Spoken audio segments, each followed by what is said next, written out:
अस्सलामुअलैकुम। नाले सुनाओ क्या हाल है? क्या कर दियो वे?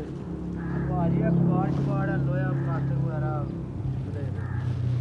के मजबूरियां बन गई? एक मिनट छड्डो साडी गल सुनो ते फिर कर लियो। भाजी साडी गल ते क्यों इत्थों तक अल्लाह ताला ने की वजह बन गई और देखण च तुसीं बिल्कुल बाइज्जत लगदे हो पे यानी बड़ी किसी बरादरी दे लगदे हो। ਤੁਹਾਡੀ ਸ਼ਕਲੋ ਸੂਰਤ ਤੋਂ ਇਲਾਵਾ ਵੀ ਤੁਹਾਡੀ ਬੋਲ ਚਾਲ ਜਿਹੜੀ ਹੈ ਉਹ ਇਸ ਤਰ੍ਹਾਂ ਲੱਗ ਰਿਹਾ ਕਿ ਵੀ ਬਿਲਕੁਲ ਵੀ ਕਈ ਜ਼ਿਆਦਾ ਮਸ਼ਹੂਰ ਹੁੰਦੇ ਨੇ ਪਠਾਨ ਨੇ ਜਾਂ ਕੋਈ ਮਲਤਾਨੀ ਨੇ ਜਾਂ ਕੋਈ ਇਸ ਕਿਸਮ ਦੇ ਹੁੰਦਾ ਨਾ ਲੋਕਾਂ ਦੇ, ਲੇਕਿਨ ਤੁਹਾਡੇ ਵਿੱਚ ਇਸ ਤਰ੍ਹਾਂ ਨਹੀਂ ਮੈਂ ਕੋਈ ਚੀਜ਼ ਨਹੀਂ ਦੇਖਦਾ ਪਿਆ। ਮੈਂ ਉਹ ਐਡੀ ਦੂਰੋਂ ਜਾਂਦਾ ਸੀ ਪਿਆ ਔਰ ਮੈਂ ਵਾਪਸ ਉੱਥੋਂ ਮੈਂ ਕਿਹਾ ਜੀ ਉਹ ਜਿਹੜਾ ਨਾ ਭਾਈ ਨਾਲ ਪਤਾ ਕਰੀ ਕਿ ਕੀ ਵਜ੍ਹਾ ਬਣੀ। ਭਾਜੀ ਵਜ੍ਹਾ ਹੈ ਕਿ ਮੈਂ ਇਹ ਕੀ ਜੇ ਇਹ ਛਾਪਰ ਦੱਸੋ ਮਲਾ ਇਹਦੇ 'ਚ ਕੀ ਭਾਜੀ ਅਖਬਾਰ ਸ਼ਬਾਰ ਹੈ ਪਲਾਸਟਿਕ ਬੋਤਲਾਂ ਵਗੈਰਾ ਚੋਰੀ ਸ਼ੋਰੀ ਦੀ ਸ਼ੈ ਨਹੀਂ ਹੈ ਇਹਦੇ ਵਿੱਚ। ਹਾਂਜੀ ਮਸਲਾ ਬਿਲਕੁਲ। ਤੇ ਇਹ ਤੁਸੀਂ ਵੇਚਦੇ ਹੋ ਜਾ ਕੇ ਫਿਰ? ਇਹ ਭਾਜੀ ਅਸੀਂ ਨਾ ਇਹਨੂੰ ਲੈਦਾ ਕਰਕੇ ਨਾ ਹਾਂਜੀ ਇਹ ਪਲਾਸਟਿਕ ਨੂੰ ਲੈਦਾ ਲੋਹੇ ਨੂੰ ਲੈਦਾ ਵਾਲ ਸ਼ਾਲ ਹੁੰਦੇ ਨੇ ਮੇਰੀਆਂ ਜੇਬਾਂ ਵਿੱਚ ਮਾਲ ਮਤਲਬ ਵਾਲ ਹਾਂਜੀ, ਹੋ ਗਏ ਹਾਂਜੀ। ਬੀਬੀਆਂ ਦੇ ਹਾਂ। ਇਸ ਤਰ੍ਹਾਂ ਦੀਆਂ ਚੀਜ਼ਾਂ ਜੀ ਇਹ ਲੈਦਾ ਕਰਕੇ ਨਾ ਅਸੀਂ ਫਿਰ ਵੇਚਦੇ ਮੈਂ ਬਰਾਦਰੀ ਨਾ ਪੁੱਛਦੇ ਹੋਇਆ ਉਹ ਥੋੜੀ ਨਾ ਕੋਈ ਚੀਜ਼ ਤੁਹਾਡੀ ਥੱਲੇ ਡਿੱਗੀ ਹੋ ਪਰਲੇ ਪਾਸੇ ਇੱਥੇ ਇਹ ਜਿੱਥੇ ਹੱਥ ਰੱਖਿਆ ਜਨਾ ਥੋੜਾ ਹਾਂਜੀ ਅੱਛਾ ਯਾਨੀ ਬਰਾਦਰੀ ਨਾ ਪੁੱਛਦੇ ਹੋਇਆ ਤਾਂ ਕਿ ਕਿਸੇ ਦੀ ਗਿਲਿਆਜ਼ਾਰੀ ਨਾ ਹੋਵੇ।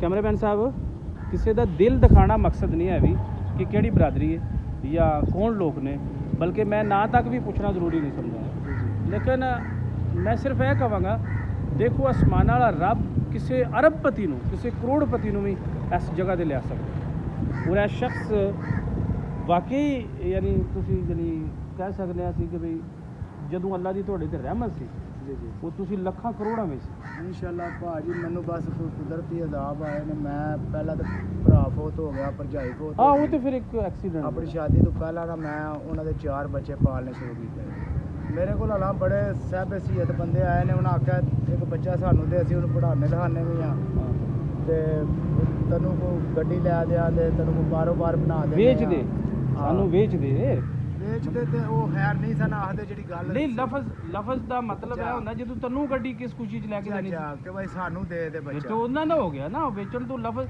ਮੈਂ ਚੁੱਕ ਸਿੱਧੀ ਗੱਲ ਕਰਨਾ ਜੀ, ਪਿਆ ਬਿਲਕੁਲ ਉਹ ਸਹੀ। ਜ਼ਰਾ ਫਿਰ ਕੇ ਕਰ ਰਹੇ ਨੇ ਹਾਂ, ਫਰਕ ਹੈ ਨਹੀਂ ਤੇ ਭਾਈ ਉਹ ਆਪਣੇ ਆਪ ਕਹਿੰਦੇ ਨਹੀਂ ਸਨ, ਕਹਿੰਦੇ ਨੇ ਅਸੀਂ ਤੁਹਾਨੂੰ ਬਿਹਤਰਾਂ ਦੀ ਤਰਬੀਅਤ ਕਰਾਂਗੇ। ਬਸ ਉਹ ਮੈਨੂੰ ਥੋੜਾ ਜੀ। ਜਿਹਾ ਨਾ ਮਸਲਨ ਦਿੰਦੇ ਸਨ, ਹੌਸਲਾ ਦਿੰਦੇ ਸਨ, ਜੀ ਜੀ ਤਸੱਲੀ ਦਿੰਦੇ ਸਨ ਜੀ ਤੇ ਮੈਂ ਫਿਰ ਜਿਹੜਾ ਨਾ ਨਹੀਂ ਮੰਨਿਆ। ਮੈਂ ਆਖਿਆ ਨਹੀਂ ਔਲਾਦ ਭਰਾ ਦੀ ਹੈ ਤੇ ਲੋਕੀ ਬਲਾਦਰੀ ਜੁੱਤੀਆਂ ਮਾਰੇ ਦੀ ਆਖੇ ਦੀ ਵੇਚ ਛੜੇ ਨੇ ਇਹਨੇ ਬੱਚੇ। ਜਾਂ ਉਸ ਤੋਂ ਇਲਾਵਾ ਵੀ ਅੱਲਾ ਦਾ ਇੱਕ ਖੌਫ ਕਿ ਬਈ ਯਾਰ ਮੈਂ ਕੋਸ਼ਿਸ਼ ਕਰਾਂਗਾ, ਮੈਂ ਜਵਾਨ ਹਾਂ, ਮੈਂ ਇਨਸ਼ਾਅੱਲਾ ਅੱਲਾਹ ਤਾਲਾ ਜਾਂ ਇਹਨਾਂ ਨੂੰ ਮੈਂ ਕਰੇਗਾ। ਪਾਲਾਂ ਦਾ ਮੈਂ ਨੀਅਤ ਕੀਤੀ ਸੀ ਹਾਂ ਤੇ ਫਿਰ ਮੇਰੀ ਸ਼ਾਦੀ ਵੀ ਹੋਈ ਹੈ ਤੇ ਮੇਰੀ ਬੇਗਮ ਨੇ ਆ ਕੇ ਪਹਿਲੇ ਦਿਨ 4 ਬੱਚੇ ਪਾਲੇ। ਮੈਂ ਕਹਿੰਦਾ ਉਸ ਭੈਣ ਨੂੰ ਉਸ ਬਾਜੀ ਨੂੰ ਵੀ ਸਲਾਮ ਹੈ ਜੀ ਕਿ ਜਿਹਨੇ ਇੰਨੇ ਹੌਸਲੇ ਨਾਲ 4 ਬੱਚਿਆਂ ਦੇ ਉੱਤੇ ਜੀ ਅੱਛਾ ਬਹੁਤ ਔਖਾ ਹੁੰਦਾ ਬੜਾ ਔਖਾ ਜੀ। ਬਹੁਤ ਔਖਾ ਹੁੰਦਾ ਅਲਾ ਮੇਰੇ ਸਹੁਰੇ ਨਾ ਗਵਾਰਾ ਸਮਝਦੇ ਸਨ ਇਸ ਗੱਲ ਨੂੰ। ਜੀ ਹੁਣ ਇੱਕ ਦੋ ਵਾਰੀ ਮਸਲਾ ਹੀ ਬਣਾਇਆ ਕਿ ਇੱਕ ਵਾਰੀ ਮੇਰੀ ਬੇਗਮ ਨੂੰ ਵਾਪਸ ਲੈ ਕੇ ਸਨ ਕਿ ਬੱਚੇ ਉਹਨਾਂ ਦੇ ਸੱਟੇ ਨੇ ਪੂਰਾ ਵੀ ਸਾਡੀ ਧੀ ਹੈ ਤੇ ਹਲੇ ਹੁਣ ਸ਼ਾਦੀ ਕੀਤੀ 4 ਬੱਚੇ ਦੀ ਪਾ ਦਿੱਤੇ ਨੇ ਉਹਦੇ ਜੀ ਤੇ। ਤੇ ਮੈਂ ਕਿਹਾ ਚਲੋ ਕਮਾਣਾ ਮੈਂ ਐਵੇਂ ਇਹ ਬੱਚਿਆਂ ਸਿਰ ਤੇ ਹੱਥ ਰੱਖੇ ਦੀ ਆ ਜੰਨਤ ਕਮਾ ਜੇ ਦੀ ਗੱਲ ਇਹਦੀ ਔਰ ਹਾਲਤ ਸਬਰ ਜੇ ਦੀ। ਵਾਕਈ ਤੇ ਉਹ ਮੈਂ ਫਿਰ ਆਪਣੀ ਹਾਰ ਨਹੀਂ ਮੰਨੀ। ਮੈਂ ਰਾਤ ਦਿਨ ਮੇਰੇ ਕੀਤੀ ਹੈ। ਮੇਰੇ ਹੱਥ ਜੀ। ਤੁਸੀਂ ਵੇਖ ਸਕਦੇ ਇਹ ਹੋ। ਦੇਖੋ ਨਾ ਇਹਨਾਂ ਦੇ ਜ਼ਖਮੀ ਹੱਥ ਜਿਹੜੇ ਨੇ ਇਹ ਜਿਹੜੇ ਨੇ ਸ਼ੀਸ਼ੇ ਵੱਜੇ ਨੇ, ਇਹ ਜ਼ਖਮ ਹੋਏ ਨੇ। ਠੀਕ ਹੈ ਇਹ ਕੋਈ ਨਹੀਂ ਤਰੀਕੇ ਨਾਲ ਅੱਲਾਹ ਤਾਲਾ ਜ਼ਖਮ ਹੋਇਆ। ਜ਼ਰੂਰ ਬਰਕਤ ਪਾਏਗਾ। ਤੁਸੀਂ ਬੇਫਿਕਰ ਹੋ ਜਾਓ ਔਰ ਸਹੀ। ਤਵੱਕਲ ਅੱਲਾਹ ਤੇ ਰੱਖੋ, ਆਪਣੀ ਮਿਹਨਤ ਨਹੀਂ ਛੱਡਣੀ। ਯਕੀਨ ਕਰੋ ਤੁਹਾਡੀ ਮਿਹਨਤ ਨੂੰ ਸਲਾਮ ਹੈ ਸਹੀ। ਔਰ ਮੈਂ ਬੜਾ ਖੁਸ਼ ਹੋਇਆ ਕਿ ਬੇਸ਼ੱਕ ਸਭ ਤੋਂ ਆਖਰ ਦਰਜੇ ਦਾ ਇਹ ਕੰਮ ਹੈ ਜਿਹੜਾ ਤੁਸੀਂ ਕਰ ਰਹੇ ਹੋ, ਲੇਕਿਨ ਮੈਂ ਸਮਝਦਾ ਸਭ ਤੋਂ ਬਿਹਤਰੀਨ ਹੈ ਕਿ ਕਿਸੇ ਅੱਗੇ ਹੱਥ ਫੈਲਾਉਣਾ। ਬਸ ਭਾਜੀ ਮੈਂ ਕਿਸੇ ਕਦੀ ਅੱਗੇ ਤਲੀ ਫੈਲਾਉਣੀ ਹੱਥ ਜਿਹੜੀ। ਨਹੀਂ ਕੀਤਾ ਹੈ ਵੀ ਹਾਂ। ਆਪਣੀ ਮਿਹਨਤ ਨਾਲ ਮੈਂ ਹਾਲਾ ਹੁਨਰਮੰਦ ਦਾ ਪੜ੍ਹਿਆ ਲਿਖਿਆ 10 ਜੀ। ਮੈਟ੍ਰਿਕ ਪਾਸ ਆ। ਮੇਰੀ ਜੀ, ਸਾਰੀ ਜੀ। ਫੈਮਿਲੀ ਪੜ੍ਹੀ ਲਿਖੀ ਹੈ। ਜੀ ਜੀ ਜੀ ਸਿਰਫ ਕੀ ਹੈ ਕਿ ਮੰਗਣਾ ਕੋਈ ਨਸ਼ਾ ਕਰਨਾ ਤਮਾਸ਼ਾ ਹੈ, ਨਹੀਂ। ਕੋਈ ਨਸ਼ਾ ਤਮਾਸ਼ਾ ਨਹੀਂ ਕਰਦਾ ਤੁਹਾਡੇ ਸਾਹਮਣੇ। ਦੂਜੀ ਬਿਲਕੁਲ ਮੈਨੇ ਸਹੀ ਗੱਲ ਸਾਹਮਣੇ ਨਜ਼ਰ ਆਉਂਦਾ ਨਾ ਕੋਈ ਇੰਜ ਦਾ ਬੰਦਾ ਹੋਵੇ ਤੇ ਉਹਦੇ ਨਾਲ ਤੇ ਅਸੀਂ ਬਹਿਸ ਹੀ ਨਹੀਂ ਕਰਦੇ, ਨਾ ਅਸੀਂ ਉਹਨਾਂ ਦੀ ਕੋਈ ਗੱਲ ਤੁਹਾਡੇ ਤੱਕ ਪਹੁੰਚਾਣੀ ਸੀ। ਨਾਜ਼ਰੀਨ ਨੂੰ ਦੱਸਣ ਦਾ ਮਕਸਦ ਇਹ ਹੁੰਦਾ ਕਿ ਅਸਲ ਇਹ ਹੈ ਕਿ ਤੁਸੀਂ ਅੱਲਾ ਦੇ ਖੌਫ ਤੋਂ ਡਰ ਜਾਣਾ।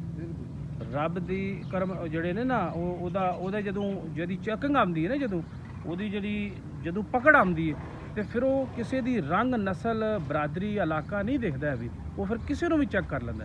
ਤੇ ਤੇ ਮੈਂ ਸਮਝਦਾ ਇਹਨਾਂ ਦੀ ਚੈਕਿੰਗ ਹੈ, ਅੱਲਾਹ ਤਾਲਾ ਇਹਨਾਂ ਨੂੰ ਸਬਰ ਵੀ ਦੇ ਔਰ ਇਨਸ਼ਾਅੱਲਾ ਅੱਲਾਹ ਤਾਲਾ ਇਹਨਾਂ ਨੂੰ ਕਾਮਯਾਬੀਆਂ ਵੀ ਦੇ, ਠੀਕ ਹੈ ਨਾ। ਦੁਬਾਰਾ ਉੱਥੇ ਸਨ 2011 ਵਿੱਚ ਮੇਰੀ ਸ਼ਾਦੀ ਹੋਈ ਸੀ ਜੀ ਭਾਜੀ, ਤੇ ਮੈਂ ਉਹ 4 ਬੱਚੇ ਪਾਲਣੇ ਸ਼ੁਰੂ ਕੀਤੇ। ਇਸ ਟਾਈਮ 5 ਮੇਰੇ ਆਪਣੇ ਨੇ ਬੱਚੇ ਤੇ 4 ਉਹ 9 ਬੱਚੇ ਹੋ ਗਏ। ਹਾਂ, ਉਹਨਾਂ ਵਿੱਚੋਂ ਇੱਕ ਵੱਡੀ ਬੱਚੀ ਸੀ, ਉਹਦੀ ਸ਼ਾਦੀ ਬਾਬਾ ਦੇ ਡੇਰੇ ਇੱਥੇ ਮੈਂ ਕਰ ਦਿੱਤੀ ਹੈ। ਬਕਾਇਆ ਬੱਚੇ ਜਿਹੜੇ ਵੱਡੇ ਨੇ ਨਾ, ਹਾਂਜੀ ਉਹ ਵੀ ਮੇਰੇ ਕੋਲ ਹੀ ਨੇ ਤਕਰੀਬਨ। ਕੋਲੇ ਨੇ ਥੋੜੇ ਥੋੜੇ ਜੋ ਜਵਾੜ ਹੁੰਦੇਗੇ ਫਿਰ ਉਹ ਥੋੜੇ ਹੁਣ ਤੁਸੀਂ ਇਹਦੇ ਨਾਲ ਹੀ ਗੁਜ਼ਾਰਾ ਕਰਦੇ ਹੋ? ਜੇ ਇਹਦੇ ਨਾਲ ਹੀ ਗੁਜ਼ਾਰਾ ਪਿਆ ਕਰਨਾ। ਯਾਨੀ ਇਹ ਹੀ ਤੁਹਾਡਾ ਜ਼ਰੀਆ ਮਾਸ਼ ਹੈ। ਔਰ ਰਾਤ ਕਿੰਨੇ ਵਜੇ ਤੱਕ ਲੱਗੇ ਰਹਿੰਦੇ ਹੋ? ਮੈਂ ਰਾਤੀ 11-12 ਵਜੇ ਤੱਕ ਭਾਜੀ ਲਗਾ ਰਿਹਾ। ਸੁਬਾਹ 8 ਵਜੇ ਆ ਜਾਂਦੇ ਹੋ? सुबह 9 बजे बजे जाग आ जाए भाजी, 6 बजे आ जाए, 6 बजे उठ के दौड़ पवीदा। क्योंकि छोटे छोटे बच्चे छोटे बच्चे ने देखो रिस्क वास्ते सुबह दा माशाल्लाह मेरे सारे बच्चे पढ़ रहे ने इस टाइम गवर्नमेंट स्कूल दे विच। उधर है गवर्नमेंट दे। ते मैं ही कोशिश करना कि बड़े पढ़न ते कल नु चलो किसे पासे लग जान दे। मैं कहना कोई जॉब नौकरी ना ਤੇ ਕਮ ਅਜ਼ ਕਮ ਕੋਈ ਜਿਹੜਾ ਨਾ ਆਪਣਾ ਉਹਨਾਂ ਨੂੰ ਬੋਲਣ ਦਾ, ਉਹ ਆਪਣਾ ਕੰਮ ਕਰ ਸਕਦੇ ਨੇ, ਕੋਈ ਕਾਰੋਬਾਰ ਕਰ ਸਕਦੇ ਨੇ, ਆਪਣੇ ਮਿਆਰ ਤੇ ਅਨਪੜ੍ਹ ਨਾ ਰਹਿਣ, ਨੌਕਰੀਆਂ ਲੈ ਲੈਣ ਦੇ।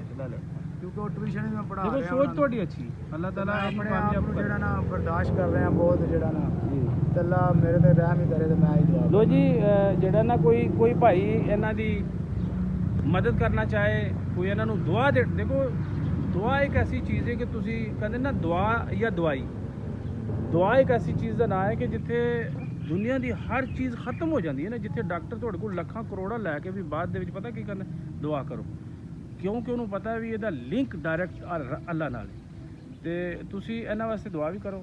ਔਰ ਅਗਰ ਕੋਈ ਭਾਈ ਜਨਾਬ ਮੇਰੇ ਇਹਨਾਂ ਨੂੰ ਮਿਲਣਾ ਚਾਹੇ ਤੇ ਸਾਡੇ ਇਸ ਚੈਨਲ ਤੇ ਆਪਣਾ ਮੈਸੇਜ ਵੀ ਭੇਜੇ ਤੇ ਅਸੀਂ ਤੁਹਾਨੂੰ ਇਹਨਾਂ ਨਾਲ ਮਿਲਾ ਵੀ ਸਕਦੇ ਹਾਂ, ਤਾਂ ਕਿ ਇਹਨਾਂ ਦੀ ਜਿੰਨੀ ਮਦਦ ਹੋ ਸਕੇ। ਤਾਂ ਕਿ ਇਹ ਕਹਿ ਰਹੇ ਨੇ ਕਿ ਮੈਨੂੰ ਰੇਹੜੀ ਲੱਭ ਜੇ, ਕੋਈ ਮੈਂ ਫਰੂਟ ਸਬਜ਼ੀ ਵਾਲੀ ਕੋਈ ਮੈਂ ਰੇਹੜੀ ਲਾ ਲਵਾਂ, ਤੇ ਅਸੀਂ ਵੀ ਕੋਸ਼ਿਸ਼ ਕਰਨੇ ਆ, ਤੁਸੀਂ ਵੀ ਕਰੋ।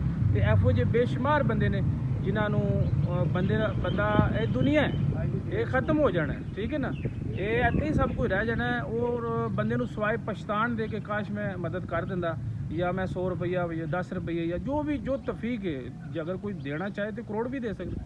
ਤੇ ਉਹ ਬੰਦਾ ਫਿਰ ਯਾਨੀ ਬੰਦੇ ਦੇ ਦਿਲ ਦੇ ਵਿੱਚ ਅਫਸੋਸ ਨਹੀਂ ਰਹਿਣਾ ਚਾਹੀਦਾ, ਬਲਕਿ ਮੈਂ ਕਹਾਂਗਾ ਵੀ ਜੋ ਤੁਹਾਨੂੰ ਨਜ਼ਰ ਆ ਰਿਹਾ ਨਾ ਉਹ ਕਰ ਗੁਜ਼ਰੋ। ਕੱਲ ਦਾ ਨਾ ਜਿਹੜਾ ਨਾ ਕਾਲ ਹੈ, ਔਰ ਕੋਈ ਪਤਾ ਨਹੀਂ ਕੱਲ ਕੀ ਹੋ ਜਾਣਾ। ਅੱਜ ਜੋ ਸਮਝ ਆਉਂਦਾ ਉਹ ਕਰ ਦਿਓ। ਰੂੜੀ ਤੋਂ ਪਾਕ ਚੀਜ਼ਾਂ ਵੀ ਐਵੇਂ ਆ ਦੇਖੋ ਇਹ ਉਹਨਾਂ ਕੋਲੇ ਫੁੱਲ ਲੋਕਾਂ ਨੇ ਜਿਹੜੇ ਨੇ ਸੱਟੇ ਨੇ। ਦੱਸੋ ਜੀ। ਮੈਂ ਜਿਹੜਾ ਨਾ ਉਹ ਡੱਬਿਆਂ 'ਚ ਪਾਣਾ, ਜਿਹੜੀ ਸ਼ਾਇਦ ਮੇਰੇ ਮੈਂ ਜੇਬੇ 'ਚ ਪਾ ਕੇ ਅੱਜ ਨਹੀਂ ਹੋ ਸਕਦਾ ਉਹ ਕੋਸ਼ਿਸ਼ ਕਰ। ਪਾਕ ਚੀਜ਼ਾਂ ਜਿੰਨੇ ਕਾਗਜ਼ ਹੋ ਰਹੇ ਐਸੇ ਮੇਰੇ ਕੋਲ ਹੁੰਦੇ ਨੇ, ਜਿਹੜੇ ਕੋਲ ਲੱਭ ਜਾਣ ਮੈਂ ਬੋਝੇ 'ਚ ਪਾਣਾ, ਮਸਲਨ ਉਹ ਆ ਜਿਹੜੇ ਕੰਮ ਆ ਜਾਣ। ਠੀਕ ਹੈ ਠੀਕ ਹੈ ਜੀ। ਲੋ ਜੀ ਸਾਂਭ ਲੋ, ਮੇਰੇ ਹੱਥ ਵੀ ਸਹੀ ਨਹੀਂ ਹੈ। ਠੀਕ ਹੈ। ਲੋ ਜੀ ਇਨਸ਼ਾਅੱਲਾ